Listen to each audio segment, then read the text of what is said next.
ಎಲ್ಲರಿಗೂ ನಮಸ್ಕಾರ. ಸ್ಪರ್ಶ ಅಕಾಡೆಮಿ ಯೂಟ್ಯೂಬ್ ಚಾನಲ್ಗೆ ತಮಗೆಲ್ಲ ಸ್ವಾಗತ. ಇಂದಿನ ಈ ವಿಡಿಯೋ ಮಾಡಲು ಉದ್ದೇಶ ಏನಂದರೆ ಕಾಮನ್ವೆಲ್ತ್ ಆಫ್ ನೇಷನ್ಸ್. ಎಷ್ಟೋ ಜನಕ್ಕೆ ಕಾಮನ್ವೆಲ್ತ್ ಕಂಟ್ರೀಸ್ ಅಂದರೆ ಗೊತ್ತಿಲ್ಲ, ಈ ಕಾಮನ್ವೆಲ್ತ್ ಆರ್ಗನೈಸೇಷನ್ ಬಗ್ಗೆ ಕೂಡ ಗೊತ್ತಿಲ್ಲ. ಸೊ ಅದ್ರ ಬಗ್ಗೆ ಕಂಪ್ಲೀಟ್ ಮಾಹಿತಿನ ಕೊಡ್ತಾ ಇದ್ದೀನಿ. ಏನಿದು ಕಾಮನ್ವೆಲ್ತ್? ಇದು ನಂಬರ್ 1 ಕ್ವಶನ್ ಆಗಿರುತ್ತೆ. ಎಷ್ಟೋ ಜನಕ್ಕೆ ಕಾಮನ್ವೆಲ್ತ್ ಅನ್ನೋದೇ ಗೊತ್ತಿರಲ್ಲ. ಇದಾದ ನಂತರ ಸ್ವಯಂ ಆಡಳಿತಕ್ಕೆ, ಸೆಲ್ಫ್ ಗವರ್ನೆನ್ಸ್ಗೆ ಕಾಮನ್ವೆಲ್ತ್ಗೆ ಏನು ಸಂಬಂಧ? ಕಾಮನ್ವೆಲ್ತಿಂದಾನೇನಾ ಸ್ವಯಂ ಆಡಳಿತ ಅನ್ನೋ ಪದ ಶುರುವಾಗಿದ್ದು? 1ನೇ ಮಹಾಯುದ್ಧಕ್ಕೆ ಕಾಮನ್ವೆಲ್ತ್ಗೆ ಸಂಬಂಧ ಏನು? ಬ್ರಿಟಿಷ್ ಸಾಮ್ರಾಜ್ಯ ಯುನೈಟೆಡ್ ಕಿಂಗ್ಡಮ್ ಆಗಲು ಕಾಮನ್ವೆಲ್ತ್ ಕಾರಣನಾ? ಸಂಸದೀಯ ಪ್ರಜಾಪ್ರಭುತ್ವಕ್ಕೆ ಕಾಮನ್ವೆಲ್ತ್ಗೆ ಏನು ಸಂಬಂಧ? ಇವೆಲ್ಲ ಕ್ವಶನ್ಸ್ಗೂ ಈ ಒಂದು ವಿಡಿಯೋನಲ್ಲಿ ಉತ್ತರ ಸಿಗುತ್ತೆ. ಇದೆಲ್ಲದಕ್ಕಿಂತ ಮುಂಚೆ ನೀವು ಮಾಡಬೇಕಾಗಿರೋದೆಲ್ಲ ಸ್ಪರ್ಶ ಅಕಾಡೆಮಿ ಯೂಟ್ಯೂಬ್ ಚಾನಲ್ಗೆ ದಯವಿಟ್ಟು ಸಬ್ಸ್ಕ್ರೈಬ್ ಆಗಿ. ಒಳ್ಳೆ ಅಪ್ಡೇಟ್ಸ್ ಬರ್ತಿರುತ್ತೆ, ಒಳ್ಳೆ ಇನ್ಫಾರ್ಮೇಷನ್ ಕೂಡ ಬರ್ತಿರುತ್ತೆ. ಸೊ ವಿಡಿಯೋಗೆ ಹೋಗೋಣ. Commonwealth of Nations. ಏನಿದು ಕಾಮನ್ವೆಲ್ತ್ ಆಫ್ ನೇಷನ್ಸ್ ಅಂದರೆ ಬ್ರಿಟಿಷ್ ಸಾಮ್ರಾಜ್ಯದ ಅಧೀನದಿಂದ ಸ್ವತಂತ್ರಪಟ್ಟ ದೇಶಗಳ ಸಮೂಹ. ನಮ್ಮ ಇತಿಹಾಸದಲ್ಲಿ ಅತಿ ಹೆಚ್ಚು ದೇಶಗಳನ್ನ ಕಾಂಕರ್ ಮಾಡಿದ್ದು, ಅತಿ ಹೆಚ್ಚು ದೇಶಗಳ ಮೇಲೆ ಹಿಡಿತವನ್ನು ಹಿಡಿದಿದ್ದು ಯಾರು ಅಂತ ಹೇಳಿದ್ರೆ ಅದು ಬಂದು ಬ್ರಿಟಿಷ್ ಸಾಮ್ರಾಜ್ಯನೇ ಆಗಿರುತ್ತೆ. ಎಂತೆಂಥ ಸಾಮ್ರಾಜ್ಯ ಬರುತ್ತೆ, ಆಟೋಮನ್ ಸಾಮ್ರಾಜ್ಯ ಬರುತ್ತೆ, ವಿಜಯನಗರ ಸಾಮ್ರಾಜ್ಯ ಬರುತ್ತೆ, ಮೆಸೊಪಟೋಮಿಯನ್ಸ್ ಎಲ್ಲ ಬರ್ತಾರೆ. ಆದರೆ ಅತಿ ಹೆಚ್ಚು ಭೂಭಾಗನ ಆಳಿದ್ದು, ಅತಿ ಹೆಚ್ಚು ಕಾಲ ಒಂದು ಪ್ರಪಂಚದಲ್ಲಿ ಹಿಡಿತವನ್ನು ಹಿಡಿದಿದ್ದು ಯಾರು ಅಂದರೆ ಬ್ರಿಟಿಷ್ ಸಾಮ್ರಾಜ್ಯನೇ. ಈ ಬ್ರಿಟಿಷ್ ಸಾಮ್ರಾಜ್ಯದಿಂದ ಯಾರು ಸ್ವತಂತ್ರ ಪಡ್ಕೊಂಡಿರ್ತಾರೆ ನೋಡಿ, ಆ ಸ್ವತಂತ್ರಪಟ್ಟ ದೇಶಗಳ ಸಮೂಹಗಳ ಗುಂಪನ್ನೇ ಕಾಮನ್ವೆಲ್ತ್ ಅಂತ ನಾವು ಕರೆಯುವಂಥದ್ದು. ಸೊ ಕಾಮನ್ವೆಲ್ತ್ ಆಫ್ ನೇಷನ್ಸ್ ಅಂದರೆ ಏನು ಅಂದರೆ ಈ ಬ್ರಿಟಿಷ್ ಕಾಲನಿಯಿಂದ ಸ್ವತಂತ್ರಪಟ್ಟ ದೇಶಗಳ ಸಮೂಹ, ಅದರಲ್ಲಿ ಭಾರತ ಕೂಡ ಒಂದು. ನೆಕ್ಸ್ಟ್, ಕಾಮನ್ವೆಲ್ತ್ ದೇಶಗಳೆಷ್ಟಿದೆ ಅಂದರೆ 54 ದೇಶಗಳಿದೆ. ಇಲ್ಲಿದೆ ನೋಡಿ, ಈ ಮ್ಯಾಪಲ್ಲಿ ನಿಮಗೆಲ್ಲ ಕಾಣಿಸ್ತಿದೆ. ಇದರ ಹೆಡ್ ಕ್ವಾರ್ಟರ್ಸ್ ಎಲ್ಲಿದೆ ಅಂದರೆ ಲಂಡನ್ನಲ್ಲಿದೆ ನೋಡಿ. 20% ಭೂಭಾಗ ಹೊಂದಿದೆ, 32% ಜನಸಂಖ್ಯೆಯನ್ನು ಹೊಂದಿದೆ. ಎಷ್ಟು ದೊಡ್ಡದು, ಎಷ್ಟು ಆಳ್ವಿಕೆ ಮಾಡಿದ್ದಾರೆ ಬ್ರಿಟಿಷ್ ಸಾಮ್ರಾಜ್ಯದವರು, ಇದನ್ನಲ್ಲಿ ನೋಡ್ಕೊಬೋದಾಗಿರುತ್ತೆ ನಿಮಗೆ. ನೆಕ್ಸ್ಟ್ ಬಂದು ಎಲ್ಲಿ ಸ್ಟಾರ್ಟ್ ಆಯ್ತು ಇದು ಕಾಮನ್ವೆಲ್ತ್ ಅನ್ನೋದು, ಹೆಂಗೆ ಸ್ಟಾರ್ಟ್ ಆಯಿತು, ಯಾವ ಥರ ಎಲ್ಲ ಇದೆ ಇತಿಹಾಸ ತಿಳ್ಕೊಳ್ಳೋಣ. 1867ರಲ್ಲಿ ಕೆನಡಾ ದೇಶ ಸ್ವತಂತ್ರನ ಪಡೆಯುತ್ತೆ. ಅಂದರೆ ಬ್ರಿಟಿಷ್ ಕಾಲನಿಯಿಂದ ಸ್ವತಂತ್ರ ಪಡೆಯುತ್ತೆ. ಸ್ವಯಂ ಆಡಳಿತಕ್ಕೆ ನಾಂದಿ ಹಾಡುತ್ತೆ. ನೀವು ನಮ್ಮನ್ನು ಗವರ್ನ್ ಮಾಡಬೇಡಿ, ನಾವೇ ಒಂದು ಗೌರ್ಮೆಂಟ್ನ ಶುರು ಮಾಡ್ತೇವೆ, ನಾವೇ ಸ್ವಯಂ ಆಡಳಿತ ಮಾಡ್ತೇವೆ ಅಂತ ಫಸ್ಟ್ ಕೆನಡಾ ದೇಶ ಸ್ಟಾರ್ಟ್ ಮಾಡುತ್ತೆ. ಅವ್ರು ಏನು ಮಾಡ್ತಾರೆ, ವಿಮುಕ್ತಿಗೊಳ್ತಾರೆ. ಯಾರಿಂದ? ಬ್ರಿಟಿಷ್ ಸಾಮ್ರಾಜ್ಯದಿಂದ. ಫಸ್ಟ್ ಅವರೇ ಮಾಡುವಂಥದ್ದು. ಫಸ್ಟ್ ಕಾಮನ್ವೆಲ್ತ್ ನೇಷನ್ ಕೆನಡಾನೇ ಆಗಿರುತ್ತೆ. ಯಾಕಂದರೆ ಫಸ್ಟ್ ಸ್ವತಂತ್ರ ಪಡೆದಿರುವಂಥ ದೇಶ ಯಾರಿಂದ? ಬ್ರಿಟಿಷ್ ಸರ್ಕಾರದಿಂದ. ಇದಾದ ನಂತರ 1ನೇ ಮಹಾಯುದ್ಧದ ನಂತರ ಏನಾಗುತ್ತೆ ಅಂದರೆ ಬ್ರಿಟಿಷ್ ಸಾಮ್ರಾಜ್ಯ ತುಂಬ ಕುಗ್ಗೋಗುತ್ತೆ. ಯಾಕಂದರೆ ವಾರ್ ಎಕ್ಸ್ಪೆನ್ಸಿವ್ಸ್ ಜಾಸ್ತಿ ಆಗಿರುತ್ತೆ. ಒಂದು ಯುದ್ಧಕ್ಕೆ ತುಂಬ ಕಾಸು ಬೇಕಾಗಿರುತ್ತೆ, ಹಣ ಬೇಕಾಗಿರುತ್ತೆ, ತುಂಬ ಲಾಸ್ ಆಗಿರ್ತಾರೆ. ಇದಾದ ನಂತರ ಗ್ರಿಪ್ನ ಕಳ್ಕೊಂಡಿರ್ತಾರೆ. ಹೆಚ್ಚು ದೇಶಗಳವರು ಎಲ್ಲೆಲ್ಲ ಆಡಳಿತ ಮಾಡ್ತಿರ್ತಾರೋ ಅಲ್ಲೆಲ್ಲ ಗ್ರಿಪ್ ಕಳ್ಕೊಂಡಿರ್ತಾರೆ. ಯಾಕೆ ಕಳ್ಕೊಂಡಿರ್ತಾರೆ ಅಂದರೆ ಅವರೆಲ್ಲ ಯುದ್ಧದ ಮೇಲೆ ಫೋಕಸ್ ಮಾಡ್ತಿದ್ರೆ ಈ ಕಡೆ ಫೋಕಸ್ ಮಾಡೋದು ಕಡಿಮೆ ಆಗಿರುತ್ತೆ, ವೀಕ್ ಆಗ್ತಿರ್ತಾರೆ. ಅವರ ಹಿಡಿತ ಎಲ್ಲ ಬಿಡಬಾರ್ದು ಅಂದ್ಬಿಟ್ಟೆ ಒಂದು ಐಡಿಯಾ ಮಾಡ್ಕೊತಾರೆ. ಏನು ಐಡಿಯಾ ಅಂದರೆ, ನೀವು ಓನಾಗಿ ಗವರ್ನೆನ್ಸ್ ಮಾಡ್ಕೊಳ್ಳಿ, ಆದರೆ ಅದರ ಹೆಡ್ ಬಂದು ಬ್ರಿಟಿಷ್ ಕ್ವೀನ್ ಆಗಿರ್ತಾಳೆ, ಬ್ರಿಟಿಷ್ ರಾಣಿನೇ ಹೆಡ್ ಆಗಿರ್ತಾಳೆ. ಆದರೆ ಅಲ್ಲಿ ಮಾತ್ರ ಆಡಳಿತ ನಿಮ್ಮದಾಗಿರುತ್ತೆ, ರೂಲ್ಸ್ ಆ್ಯಂಡ್ ರೆಗ್ಯುಲೇಷನ್ಸ್ ಎಲ್ಲ ನಿಮ್ಮ ದೇಶದ್ದು. ಆದರೆ ಅದರ ಹೆಡ್ ಬಂದು ಬ್ರಿಟಿಷ್ ರಾಣಿ ಆಗಿರ್ತಾಳೆ ಅಂತ ಒಂದು ಕಾನ್ಸೆಪ್ಟನ್ನ ರೆಡಿ ಮಾಡ್ಕೊತಾರೆ. ಎಂಥ ಬ್ಯೂಟಿಫುಲ್ ಕಾನ್ಸೆಪ್ಟ್ ನೋಡಿ. ಎಲ್ಲಿ ಹೋದ್ರೂ ಅದು ಹಿಡಿತ ಮಾತ್ರ ಹೋಗಬಾರ್ದು. ಇದು ಅವರ ಒಂದು ನಾಲೆಡ್ಜ್ ಆಗಿರುತ್ತೆ ಬ್ರಿಟಿಷ್ ಅವ್ರದ್ದು. 1ನೇ ಮಹಾಯುದ್ಧದ ನಂತರ ಏನಾಗಿರುತ್ತೆ ಅಂದರೆ ಬ್ರಿಟಿಷ್ ಸಾಮ್ರಾಜ್ಯ ಬಲಹೀನ ಆಗುತ್ತೆ.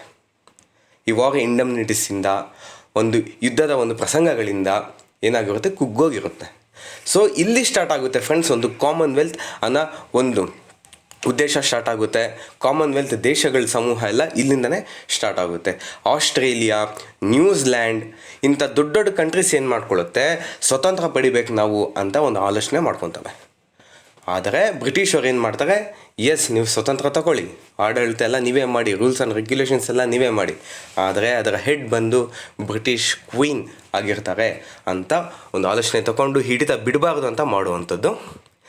1926ರಲ್ಲಿ ಏನಾಗುತ್ತೆ ಅಂದರೆ ಬಾಲ್ಫೋರ್ ಡಿಕ್ಲರೇಷನ್ ಮುಖಾಂತರ ಕಾಮನ್ವೆಲ್ತ್ ಸ್ಥಾಪನೆ ಮಾಡ್ತಾರೆ. ಕಾಮನ್ವೆಲ್ತ್ ಅಂತ ನೇಮ್ ಕೊಟ್ಟು, ಕಾಮನ್ವೆಲ್ತ್ ಆರ್ಗನೈಸೇಷನ್ ಅಂತ ನೇಮ್ ಕೊಟ್ಟು ಸ್ಥಾಪನೆ ಮಾಡ್ತಾರೆ 1926ರಲ್ಲಿ.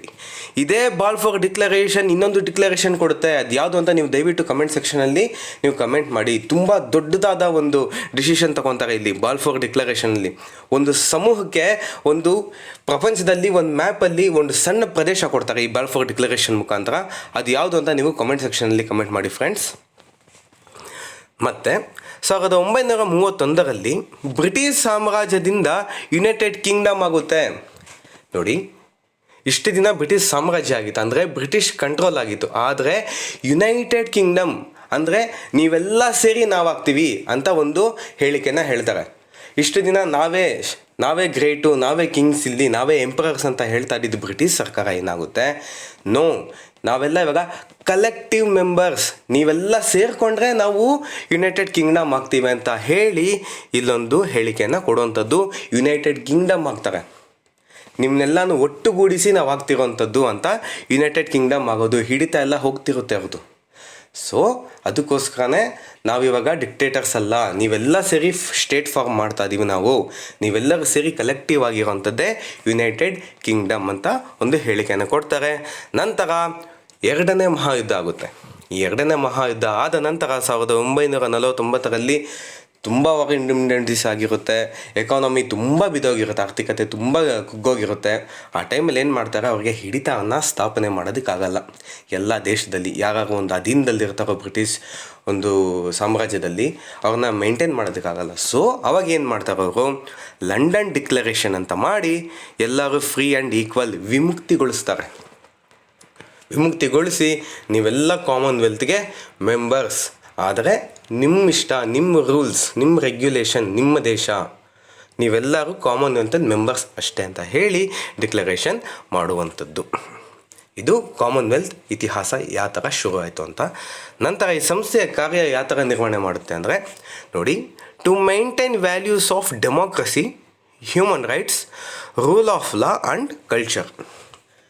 ಇದರಲ್ಲಿ ನಾವು ಗಮನಿಸಬೇಕಾಗಿರೋ ವಿಷಯ ಏನಂದರೆ, ನಂಬರ್ 1 ಪಾಯಿಂಟ್, ಈ 54 ದೇಶಗಳು ಯಾವುದಿದೆಯೋ ಆ 54 ದೇಶಗಳಲ್ಲಿ ಮೆಜಾರಿಟಿ ದೇಶಗಳು ಬಂದು ಸಂಸದೀಯ ಪ್ರಜಾಪ್ರಭುತ್ವ ದೇಶಗಳು, ಡೆಮೋಕ್ರೆಟಿಕ್ ನೇಷನ್ಸ್.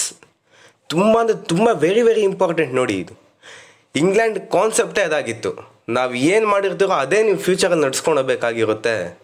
ನೋಡಿ ಎಷ್ಟು ಬ್ರಿಲಿಯಂಟಾಗಿ ಆಲೋಚನೆ ಮಾಡಿದ್ದಾರೆ.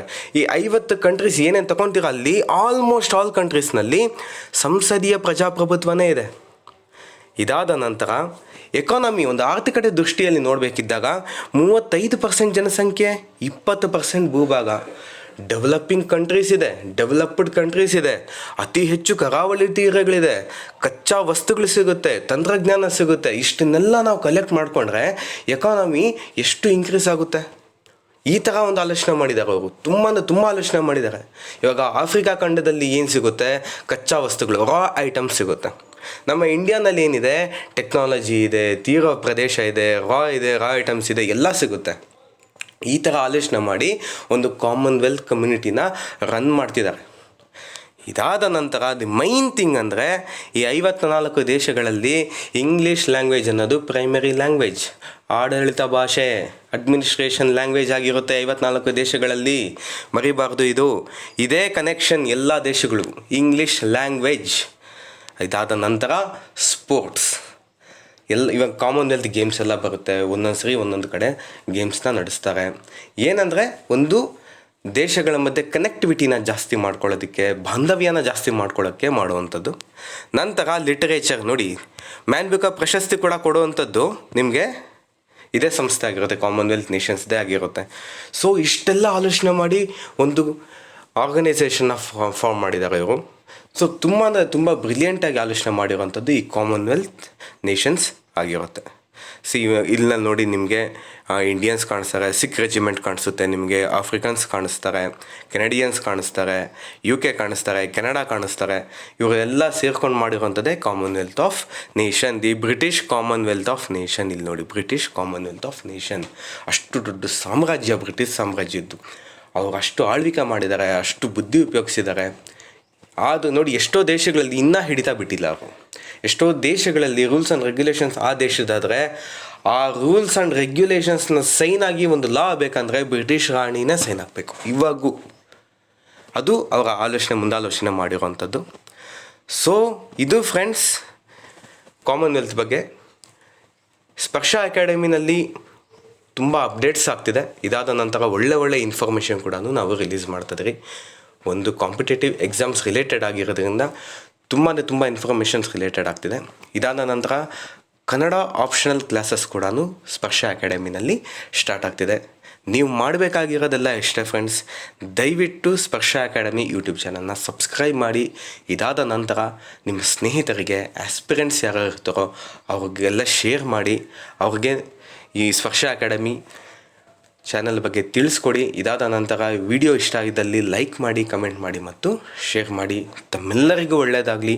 God bless. ಜೈ ಹಿಂದ್, ಜೈ ಕರ್ನಾಟಕ ಮಾತೆ. ಧನ್ಯವಾದಗಳು.